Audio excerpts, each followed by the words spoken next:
El segundo tipo de transformaciones ortogonales en el espacio que vamos a analizar son las reflexiones o simetrías respecto de planos.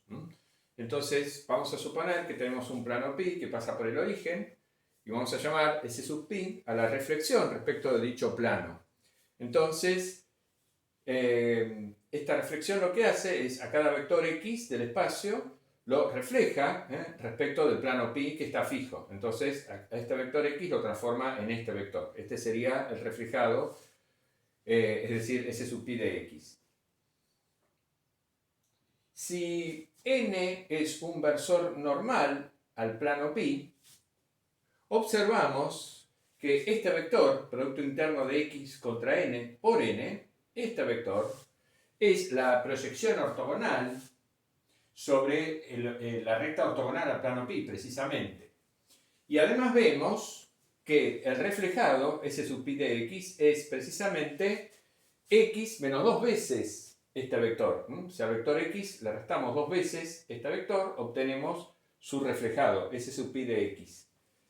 Con lo cual, esto que tenemos acá es la expresión vectorial de la reflexión respecto del plano pi. Expresión vectorial porque me indica quién es S sub pi de x en términos de x y del plano pi únicamente, es decir, de n, que es equivalente el dato de tener al versor n al dato de tener al plano pi. Entonces, esta es la expresión vectorial de la reflexión en el espacio respecto del plano pi. En esta expresión vectorial vemos claramente que la reflexión es lineal, se comporta linealmente, por lo tanto, S sub pi de R3 a R3 es un operador lineal. Bien, además vemos que obviamente S sub pi mantiene la norma de los vectores. También eso lo podemos comprobar en esta fórmula. Si tomamos el cuadrado de la norma de S sub pi de x, vamos a ver inmediatamente que es igual a la norma de x, al cuadrado de la norma de x. Por lo tanto, la reflexión es una transformación ortogonal. Efectivamente, esta reflexión es una transformación ortogonal en el espacio tridimensional. Ahora, si B es cualquier base ortonormal en R3, tal que los dos primeros versores de B generan a plano pi, lo cual significa evidentemente que el tercer versor entonces es ortogonal al plano pi, porque estamos hablando de una Bond. Evidentemente entonces la reflexión evaluada en U sub 1 lo deja fijo y deja fijo también al U sub 2, porque esta reflexión deja fijo a todo vector x que está sobre el plano pi, como está claro. Si un vector x está sobre el plano pi, entonces este producto interno vale 0, y entonces S sub pi de x es igual a x. Además es evidente geométricamente, ¿no? Todo vector x que está sobre el plano, al reflejarlo respecto del plano, lo dejo fijo. Bien, entonces S sub pi cumple esa primera condición, esta segunda, y obviamente al tercer versor de la base B lo manda a su opuesto, porque si tomamos un vector x que es ortogonal al plano pi, va a parar a su opuesto. Eso también lo vemos acá, en esta fórmula, porque si el vector x es ortogonal al plano pi, esto que tenemos acá es precisamente x, y entonces lo que nos da es S sub pi de x va a ser igual a menos 2x, va a ser igual a menos x.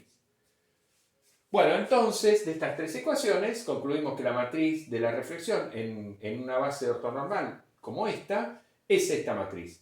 Matriz ortogonal, por supuesto, como no podía ser de otra forma, con determinante menos 1. De modo que toda reflexión en el espacio respecto de un plano es una transformación ortogonal con determinante menos 1. Eso nos indica que, lo mismo que sucede en el plano, las reflexiones son transformaciones ortogonales de un tipo distinto de las rotaciones. Ya vimos que en el espacio la rotación alrededor de un eje fijo es una transformación ortogonal con determinante 1. Y acá estamos viendo que la reflexión respecto de un plano fijo es una transformación ortogonal con determinante menos 1.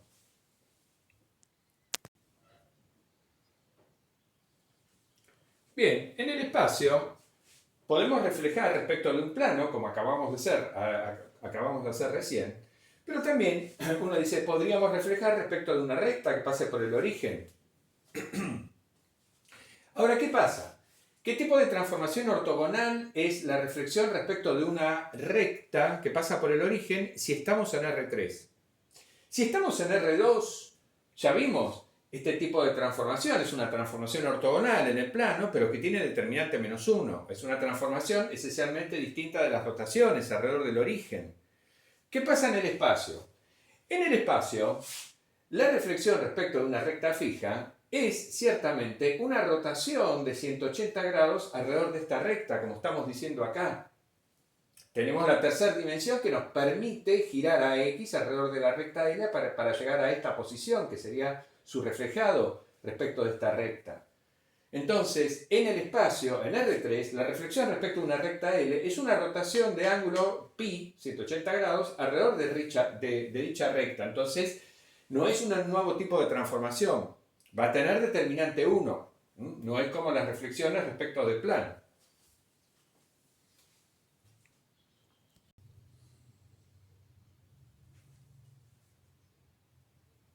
Bueno, llegamos a otra observación. La reflexión respecto del origen es la transformación ortogonal t de x igual a menos x. Esta transformación la podemos definir en cualquier espacio vectorial, por supuesto. Es un operador lineal en cualquier espacio vectorial. La matriz de este operador lineal en cualquier base va a ser menos la identidad. Pero bueno, si estamos en un espacio euclidiano, además es una transformación ortogonal, obviamente. Conserva la norma de los vectores. Bueno, entonces, esto es la reflexión respecto del origen. En R2, esta reflexión es la rotación de ángulo θ igual a pi, alrededor del origen. Si estamos en R2, esta transformación que manda cada vector a su opuesto es la rotación alrededor del origen de 180 grados. En R3, esta transformación, en R3 o en cualquier espacio de dimensión impar, digamos, esta transformación tiene determinante -1. Entonces, en R3, esta reflexión respecto del origen es una transformación ortogonal de determinante -1. Entonces uno se pregunta, ¿qué representa t en R3? ¿Cuál es el sentido de esta pregunta? El sentido de esta pregunta es el siguiente. Nosotros, en su momento, vimos que todas las transformaciones ortogonales en el plano se describían en términos de rotaciones o reflexiones. Mejor dicho, que una transformación ortogonal en el plano o es una rotación o es una reflexión respecto a una recta. ¿Qué pasa con las transformaciones ortogonales en el espacio? Bueno, ¿qué pasa con esta transformación ortogonal en el espacio?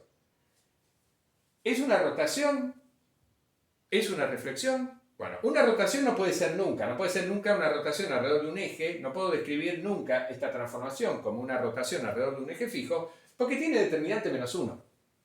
Eso está claro. ¿Se podrá describir como una reflexión respecto de algún plano? Y ciertamente no, porque esta transformación no deja fijo a ningún vector salvo al vector nulo. Pero entonces, si fuera la reflexión respecto de algún plano, tomando un vector no nulo en ese plano, ese vector debería quedar fijo, y esta transformación no deja fijo ningún vector no nulo. Entonces, tampoco es una reflexión.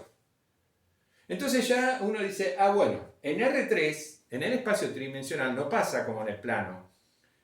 No, digamos, hay transformaciones ortogonales que no son ni rotaciones ni reflexiones, como esta, por ejemplo. Tal cual, así es. Sin embargo, esta transformación sí se puede describir en términos de rotaciones y reflexiones. ¿De qué manera? Bueno, se la puede expresar como la composición de una rotación con una reflexión. Eso lo podemos ver en este dibujo, más o menos, digamos, imaginemos que consideramos t que manda x a su opuesto, ¿no? A menos x. Bueno, ¿cómo podemos llegar de x a menos x componiendo una rotación con una reflexión? Bueno, muy fácil. Puedo girar x 180 grados alrededor de este eje, ¿no? Dirigido por el versor n, y luego reflejo x respecto del plano pi, y ya llego a menos x. O puedo hacer al revés, y llego a lo mismo. Reflejo primero, y roto después 180 grados, siempre alrededor de este eje, y llego a menos x. O sea, que a esta transformación ortogonal la puedo expresar como la composición de una rotación alrededor de un eje con la reflexión respecto del plano ortogonal al eje de la rotación. Esa es la condición. O sea, repito, esta transformación la puedo describir como la composición de una rotación alrededor de un eje con la reflexión respecto del plano ortogonal al eje de la rotación. Y también estamos viendo que esa composición es conmutativa, porque da lo mismo rotar primero y reflejar después que reflejar primero y rotar después. Y eso en realidad uno puede comprobar que pasa siempre, digamos, siempre que compone una rotación alrededor de un eje fijo con una reflexión respecto del plano ortogonal a ese eje, entonces la composición es conmutativa. Da lo mismo reflejar primero y rotar después que rotar primero y reflejar después. Lo que vamos a ver a continuación es un teorema que me caracteriza a todas las transformaciones ortogonales en el espacio. El teorema va a decir que si una transformación ortogonal en R3 tiene determinante 1, entonces es una rotación alrededor de un eje. Y si tiene determinante menos 1, o bien es una reflexión pura, o bien es la composición de una rotación con una reflexión.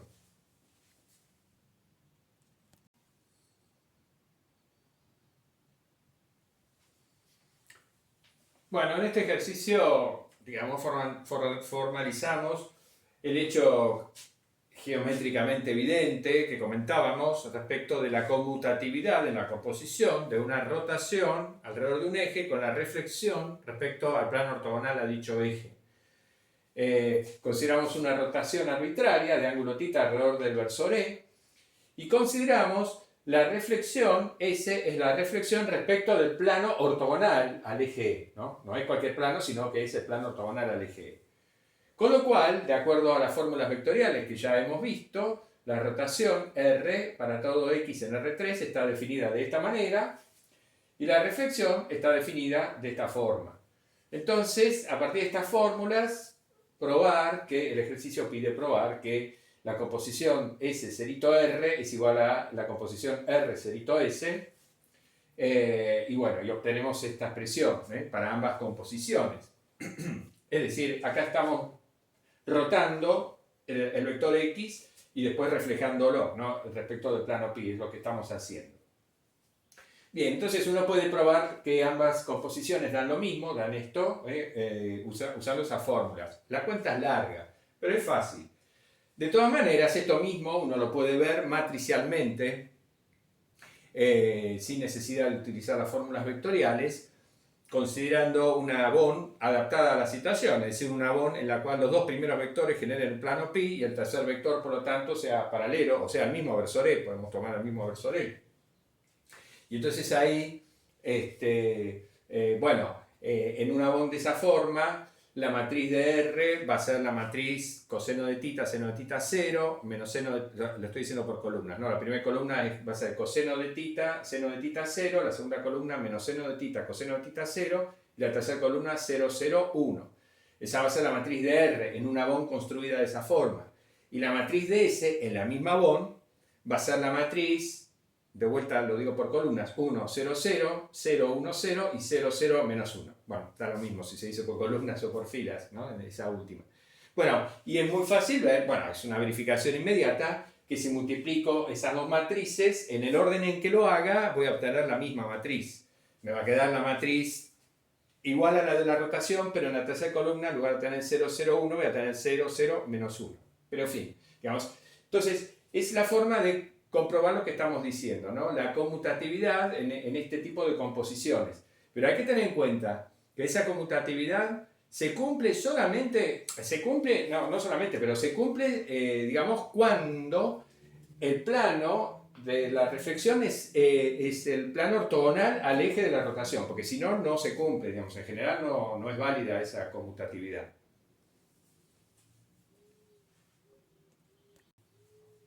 Bien, en el próximo video entonces vamos a ver el teorema que caracteriza a todas las transformaciones ortogonales en R3. Vamos a ver el enunciado y su demostración.